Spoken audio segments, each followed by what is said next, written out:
The one conversation that uplifted me more than any other in my life was with a woman who told me how a few days earlier she drove her Jeep Wrangler to the edge of the Grand Canyon and sat there revving the engine, thinking about driving over.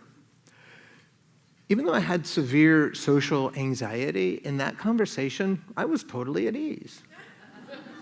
She told me what was going on in her life in the days and months leading up, what her thoughts were at that exact moment, why she wanted to die, and why she didn't do it. We nodded and half smiled, and then it was my turn to talk about my journey to a dining table in the hygienic community area of the mental health wing of a mountain town hospital. I took too many sleeping pills, and after they treated me for that, they were like, hey, we would love it if you would be our guest in the psych ward.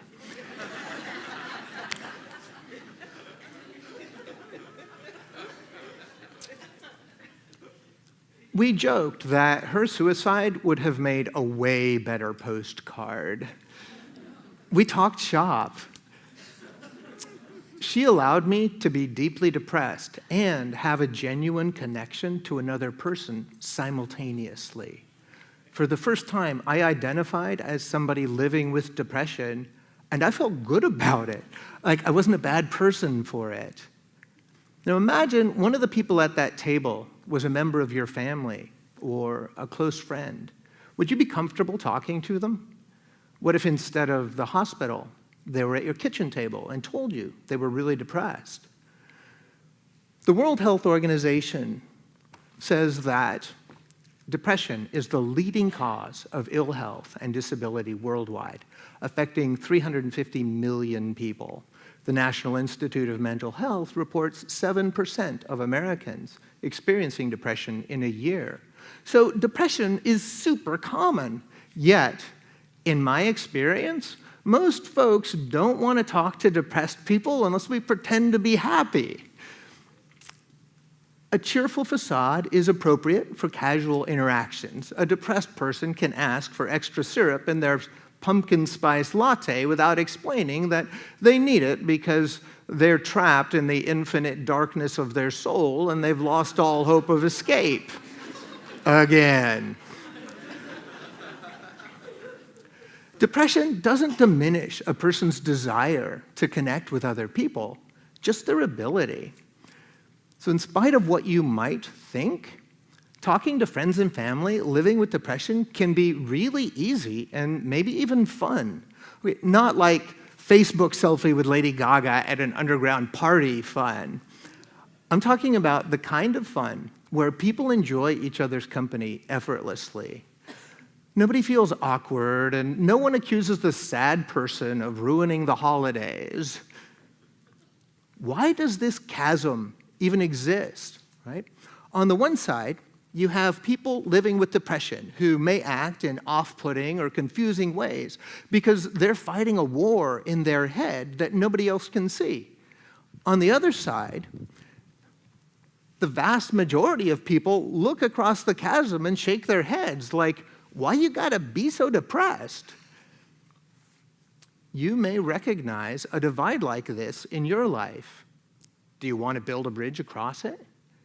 You may not want to build a bridge, and that's a totally valid choice.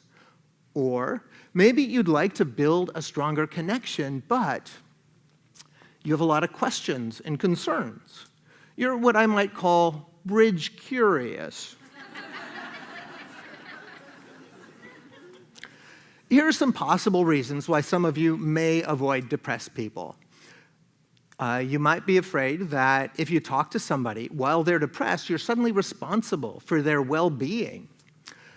You're not expected to be Dr. Phil. Just be friendly, more like Ellen.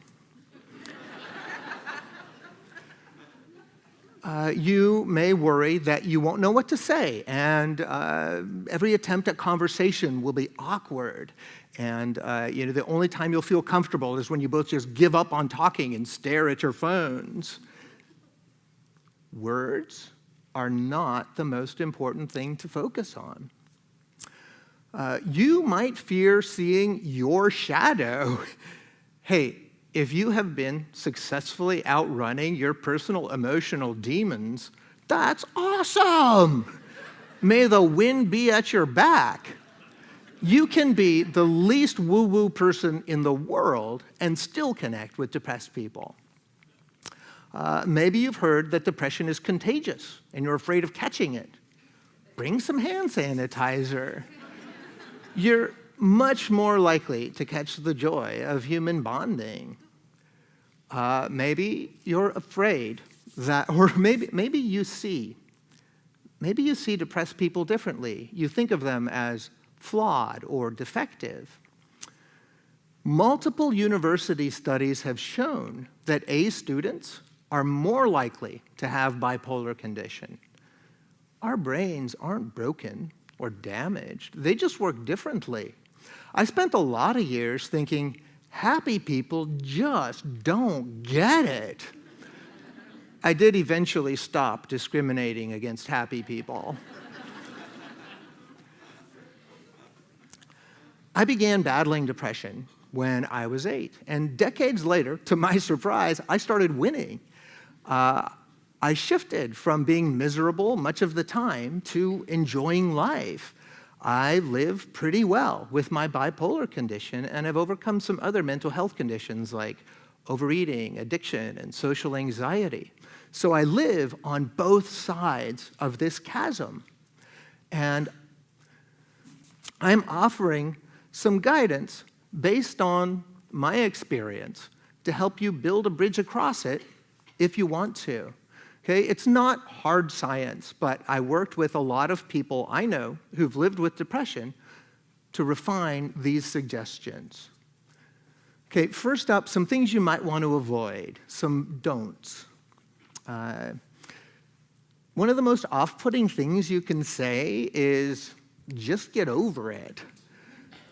Great idea, love it. It's just, we already thought of that.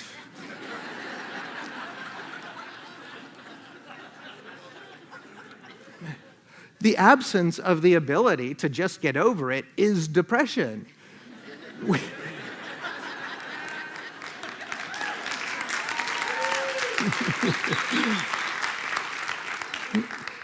We feel it in our bodies. We feel it in our bodies. It's a physical thing for us. And medically, it's no different from telling someone with a broken ankle or cancer to just get over it. Don't be hell-bent on fixing us. Like, thank you, but the pressure can make us, depressed people, feel like we're disappointing you. Also, things that make some people feel better may not work for us. You can't cure clinical depression by getting ice cream, which is unfortunate because that would be living the dream. Don't take a negative response personally. So I have a friend who about a year ago messaged me that he was really isolated and depressed. And I suggested some things for him to do. And he was like, no, no, and no. And I got mad, like, how dare he not embrace my brilliant wisdom? And then I remembered times I've been depressed and how I thought I was doomed in all possible futures, or everybody suddenly hated me, and things like that. It didn't matter how many people told me otherwise, I didn't believe them. So I let my friend know I cared, and I didn't take it personally. Don't let a lack of bubbly happiness freak you out, okay? It's not a shark attack. Call the Coast Guard, my friend is sad. We can be sad and okay at the same time. I'm going to say that again, because in our society, we're taught the opposite. And so it's counterintuitive. People can be sad and okay at the same time. So some of these things may apply to you personally, some may not. Take what's useful. And remember, you don't have to connect. If you want to, here's some suggestions that may help, some do's. talk to us in your natural voice, right? You don't need to put on a sad voice because we're depressed. You don't sneeze when you're talking to somebody with a cold. It's not rude to be upbeat. You can be you, okay? If you make an offer to be there for us, clearly state what you can and can't do. I have told people, hey, call or text anytime, but I might not be able to get back to you that same day. It's totally cool to not make an offer or to make a narrow offer with really clear boundaries around it. Give us a sense of control. Get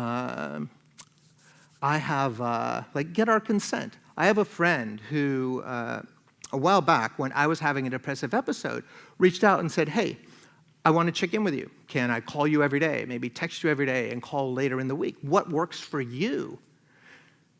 By getting my permission, she earned my complete confidence and remains, one of my best friends today. Let us belong, even if we suicidally ideate, meaning find relief from inner pain by imagining escaping living. It's not a plan to act. It's like a psychological valve to release pressure. And I'm not endorsing it or denouncing it. I'm just letting you see that depressed people can imagine escaping their lives as casually as some of you may think about the weather. I do a comedy show about depression, and depressed people love to laugh about ideation because they can relate. And my last suggestion is interact about not depression, aka normal stuff. I have a friend who, when people were worried about him, they would call and ask if he wanted to go shopping or help them clean out their garage. Your depressed friends could be a good source of free labor.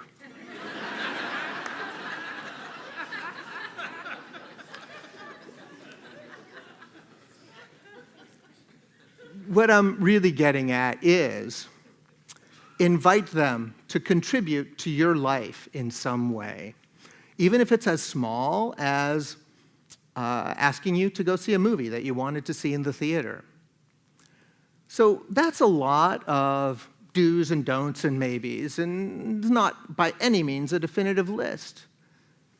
The thing to remember is that they're all grounded in one guiding principle. It's what allowed the woman in the Jeep Wrangler to start me on the path to recovery without even trying. She talked to me like I belonged and contributed exactly as I was at that moment. If you talk to a depressed person as if their life is just as valuable, intense, and beautiful as yours, then there's no need to build a bridge between you because you've closed the chasm. Focus on that instead of your words, and it may be the most uplifting conversation of their life. What could that do for somebody you care about? What could it do for you?